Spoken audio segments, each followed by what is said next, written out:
Dans le tutoriel d'aujourd'hui, je vais vous parler d'un effet de décalage RVB.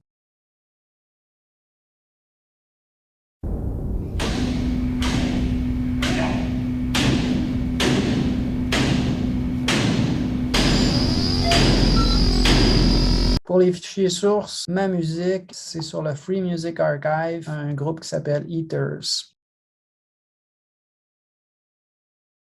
Aujourd'hui, sur quoi je vais me concentrer, c'est l'effet de décalage RVB ou split RGB. Moi, dans ma version finale, c'est travailler sur du texte. Le texte, vous voyez qu'il bouge, puis de temps en temps, dans la composition, il y a un décalage des couches RVB. Les couches RVB, c'est les couches qui composent notre image en image numérique. C'est un défaut vidéo d'avoir des fois un décalage entre ces couches-là. C'est un effet que les gens tentent de reproduire. Ça, c'est ma version en moi. Aujourd'hui, c'est juste vous expliquer le principe. J'ai commencé avec une nouvelle composition vide dans laquelle je me suis créé un dégradé pour me faire un petit fond, à l'intérieur duquel je vais importer mon gars avec les lunettes de soleil. Donc, je l'importe puis je l'ajoute à ma composition. Je l'ai découpé aussi dans Photoshop. Je vais juste ajuster sa taille légèrement. Pour créer mon effet, ça va prendre un effet qui s'appelle correspondance des couches. Fait que si jamais je ne me rappelle pas c'est quoi la catégorie dans le menu d'effet, vous pouvez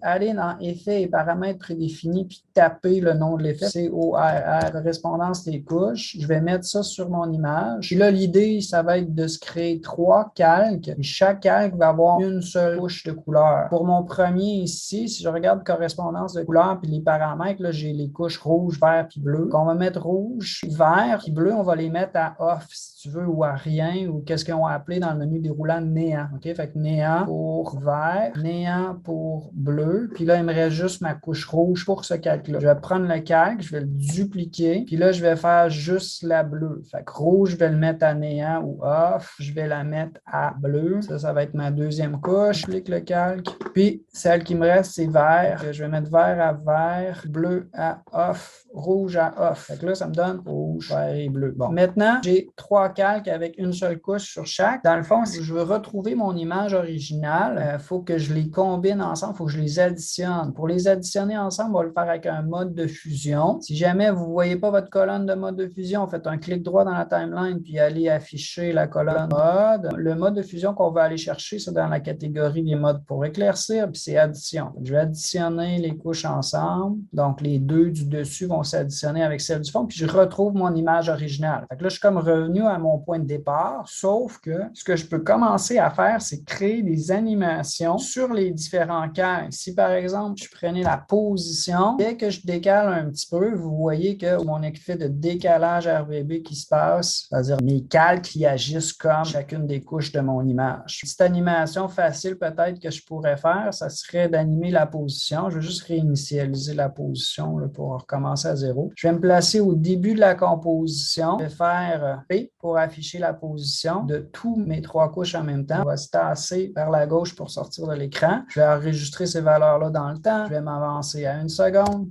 Puis, je vais réinitialiser la position. Fait que là, pour le moment, j'ai juste ça qui est en train de se produire. Là, je vais juste les décaler un petit peu dans le temps. Rouge va arriver en premier, après ça vert, après ça bleu. Si je regarde les valeurs temporelles, l'entrée va être à 3, disons 3 images pour une des couches. Il va être à 6 images pour l'autre couche. Là, je vais avoir mon espèce de décalage. Puis là, ils vont tous se replacer comme ça.